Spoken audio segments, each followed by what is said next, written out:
किसी गांव में एक गुरु अपने शिष्यों के साथ आश्रम में रहते थे। उनके पास काफी शिष्य थे।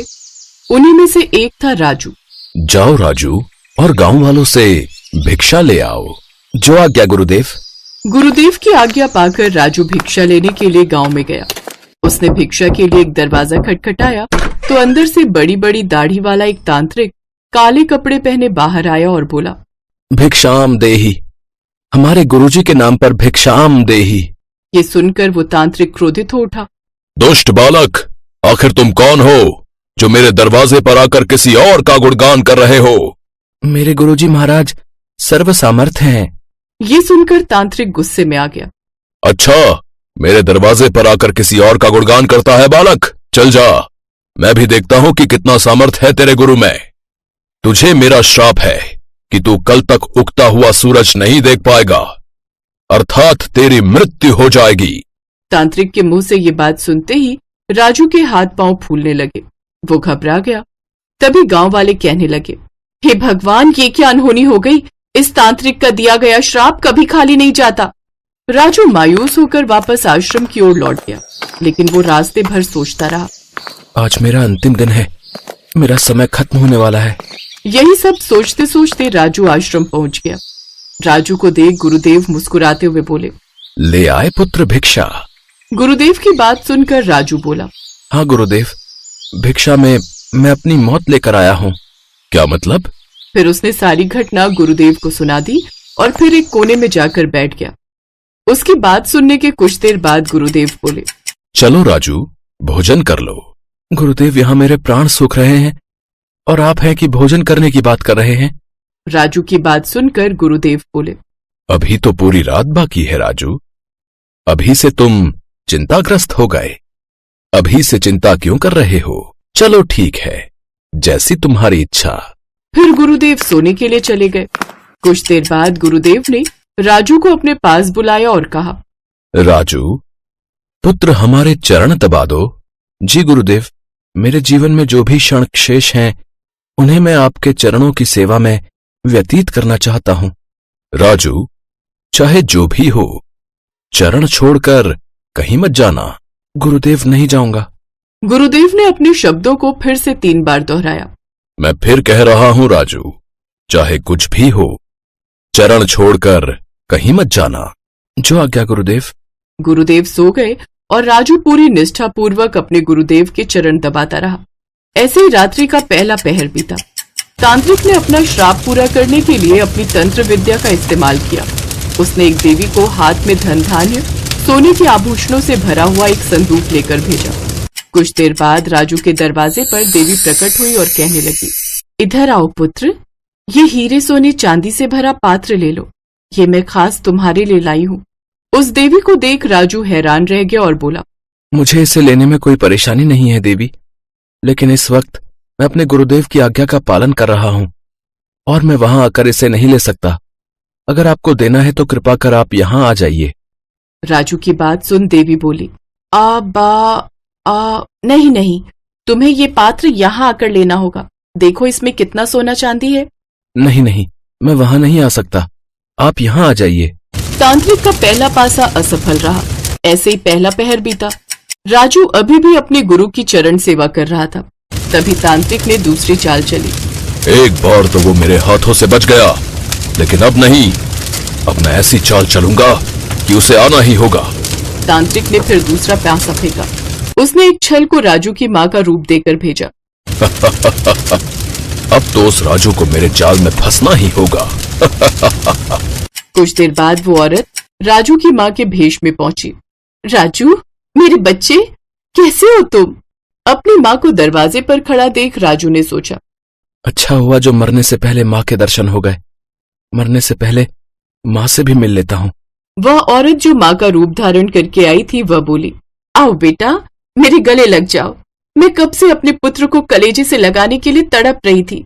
अपनी माँ की बात सुनकर राजू बोला, क्षमा करना माँ, लेकिन मैं इस वक्त आपके पास नहीं आ सकता।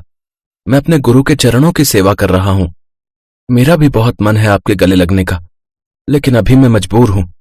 मुझे अपने गुरु की आज्ञा का पालन करना है, इसलिए आप ही मेरे पास आ जाइए। लेकिन काफी देर इंतजार के बाद भी जब राजू दरवाजे पर नहीं आया तो वह औरत वहां से चली गई। इसी तरह रात्रि का दूसरा पहर भी बीत गया। फिर चौथा पहर शुरू हो गया। इस बार तांत्रिक ने एक 2 सिंह वाला यमदूत रूप वाला राक्षस भेजा। वो राक्षस द्वार पर आकर बोला, चल, अब मैं तुझे लेने आया हूँ। तेरा काल, तेरी मृत्यु आई है। ये सुनकर राजू बोला, काल हो या महाकाल, अगर मेरी मृत्यु आई है तो यहीं आकर मुझे ले जाओ, लेकिन मैं अपने गुरुदेव के चरण नहीं छोड़ूंगा। ये बात सुनकर वो राक्षस भी वहां से चला गया। फिर ऐसे ही वो पहर भी बीता और सुबह हो गई। सुबह गुरुदेव नींद से उठे और बोले, राजू, सुबह हो गई। हाँ गुरुदेव, सुबह हो गई। अरे राजू, कल तो तुमने कहा था कि तुम्हारी मृत्यु होने वाली है। उस तांत्रिक का श्राप कभी व्यर्थ नहीं जाता। लेकिन तुम तो बिल्कुल सही सलामत हो, तुम तो जीवित हो। कुछ देर तक सोचने के बाद राजू बोला, जी गुरुदेव, लग तो यही रहा है कि मैं जीवित हूँ। फिर राजू को सारी रात्रि वाली घटना समझ में आ गई कि गुरुदेव ने क्यों कहा था कि जो भी हो तुम चरण छोड़कर मत जाना।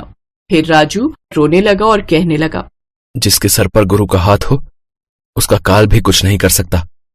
गुरु की आज्ञा पर जो शिष्य चलता है उसकी तो अकाल मौत भी आने से पहले 2 बार सोचती है। जय हो गुरुदेव। गुरुदेव मुस्कुराए और बोले, तथास्तु। सनातन संस्कृति में गुरु को हमेशा से ही ब्रह्मा, विष्णु और महेश के समान पूज्य माना गया है। वेद, उपनिषद और पुराणों का प्रणयन करने वाले वेद व्यास जी को समस्त मानव जाति का गुरु माना जाता है। महर्षि वेद व्यास का जन्म आषाढ़ पूर्णिमा को लगभग 3000 ईसा पूर्व में हुआ था। उनके सम्मान में ही हर वर्ष आषाढ़ शुक्ल पूर्णिमा को गुरु पूर्णिमा का पर्व मनाया जाता है।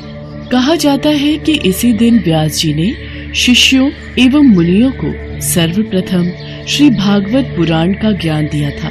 अतः ये शुभ दिन व्यास पूर्णिमा के नाम से जाना जाता है। पौराणिक कथाओं के अनुसार हस्तिनापुर में गंगभट्ट नाम का एक मल्लाह रहता था। एक दिन उसे बड़ी भारी मछली नदी से मिली। वो उसे घर ले आया, पर जैसे ही उसने मछली को काटा वो हैरान रह गया। हे भगवान, ये कन्या, इस मछली में ये कैसा चमत्कार है? हमारी कोई संतान नहीं थी, ईश्वर ने इस कन्या के रूप में हमें संतान दे दी। आज से इसे हम सत्यवती कहकर बुलाएंगे। उस दिन से उस कन्या का नाम सत्यवती पड़ गया। पर मछली के पेट से जन्म लेने के कारण सत्यवती के शरीर से मछली की दुर्गंध निकलती रहती थी, जिस कारण वो बहुत दुखी रहती थी। इसी कारण सत्यवती को मत्स्य गंधा नाम से भी जाना जाता है। अरे सत्यवती, तेरे पास से तो मछली जैसी दुर्गंध आती है। सचमुच तेरे पास तो कोई 2 पल खड़ा भी नहीं हो सकता। सत्यवती इस अपमान को हमेशा सहती रहती। धीरे धीरे समय बीता। सत्यवती बड़ी हुई। अब वो भी अपने पिता के साथ नदी पर नाव चलाने जाने लगी। एक दिन, सत्यवती बेटिया, तू यहीं नाव के पास बैठ, मैं किसी जरूरी काम से जा रहा हूँ। अगर कोई आए तो तू नदी पार करवा आना। आप चिंता मत करो बापू, आप जाओ, मैं यहाँ बैठी हूँ। गंगभट्ट काम से चला जाता है। इसी बीच वहाँ पराशर नाम के ऋषि आए और सत्यवती से बोले, मुझे नदी पार जाना है, क्या तुम अपनी नाव में मुझे बिठाकर नदी पार उतार दोगी? जी आइए ऋषिवर। ऋषि पराशर सत्यवती के साथ नाव में बैठ गए और सत्यवती से बात करने लगे। वो सत्यवती के सौंदर्य पर मोहित हो गए। उन्होंने सत्यवती से गुप्त विवाह की कामना की। सत्यवती, मैं इसी समय तुमसे गुप्त विवाह करना चाहता हूँ ताकि हमारा मिलन हो सके। ऋषिवर, आप मुझसे सर्वोच्च हैं, मैं आपके लायक नहीं और मेरे शरीर से मछली की दुर्गंध आती है। इस दोष को देखते हुए भी आप मुझसे विवाह की इच्छा कैसे कर सकते हैं? और मेरे इस गुप्त विवाह के बारे में किसी को ज्ञात हुआ तो मेरा कितना अपमान होगा। और अभी मेरे पिता लौट कर आते ही होंगे, उन्होंने मुझे आपके साथ देख लिया तो ये अनैतिक होगा। देखो सत्यवती, तुम्हारी आने वाली संतान बहुत ही तेजस्वी और ज्ञानी होगी। तुम संतान उत्पन्न होने के पश्चात भी एक कुंवारी कन्या की तरह ही रहोगी। तुम्हारे पास से मछली की दुर्गंध नहीं बल्कि कस्तूरी की महक आएगी। पल भर में ही सत्यवती के पास से कस्तूरी की सुगंध आने लगी। ये देखकर वो बहुत खुश हुई। मेरे पास से तो कस्तूरी की महक आ रही है। आपने मेरे इस दोष को दूर करके मेरा हृदय परिवर्तन कर दिया। मेरा मन जीत लिया। मैं आपसे मिलन के लिए तैयार हूँ। इस प्रकार ऋषि पराशर ने कुछ समय के लिए वहाँ कोहरा और अंधेरा कर दिया और फिर कुछ समय पश्चात देवी सत्यवती की संतान महर्षि वेदव्यास का जन्म हुआ। सत्यवती ने वेदव्यास जी के बचपन का नाम कृष्ण द्वैपायन रखा। वे बचपन से ही बहुत ज्ञानी थे और जल्दी ही बड़े होकर वो तप के लिए घर से निकल गए। उन्होंने हिमालय की गुफाओं और बद्रीवन में कठोर तप किया।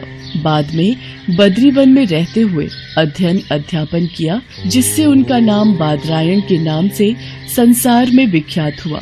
उन्होंने महाभारत के अलावा वेद शास्त्र एवं पुराणों की रचना की। अपनी रचनाओं के माध्यम से वे पूरे विश्व के गुरु माने जाते हैं। गुरु पूर्णिमा को जन्मे महर्षि वेदव्यास जी के नाम पर ही इस तिथि को व्यास पूर्णिमा भी कहते हैं।